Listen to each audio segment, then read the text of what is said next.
Welcome to the Banker Lamp. Please enjoy the video. You begin by confirming prerequisites: a stable light source at a known wavelength, a precisely measured sample thickness, and a calibrated refractometer or prism.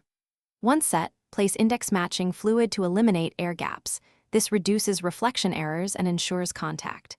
Make sure to zero your instrument with a reference, glass, or standard, so readings are accurate. You're now ready to take the first refractive index measurement, position the sample, and align the beam carefully, observing the interface angle.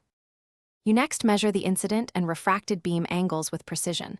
Small angular errors produce large N errors. Once done, apply Snell's law, N1 times sin, theta 1 equals N2 times sin, theta 2, and solve for the unknown index. Make sure to use the correct medium index for N1, typically air equals 1. 0, 0, 0.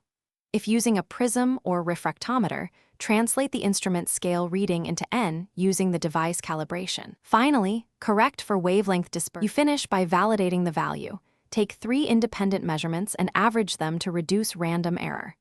Then apply temperature and wavelength corrections, since refractive index shifts with both.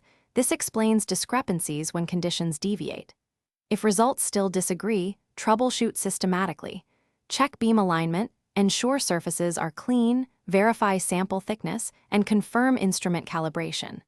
If you suspect systematic bias, compare with a certified reference sample.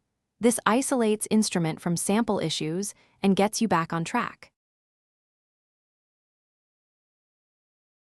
Thanks for watching. If this was helpful, leave a like and consider subscribing. See you next time.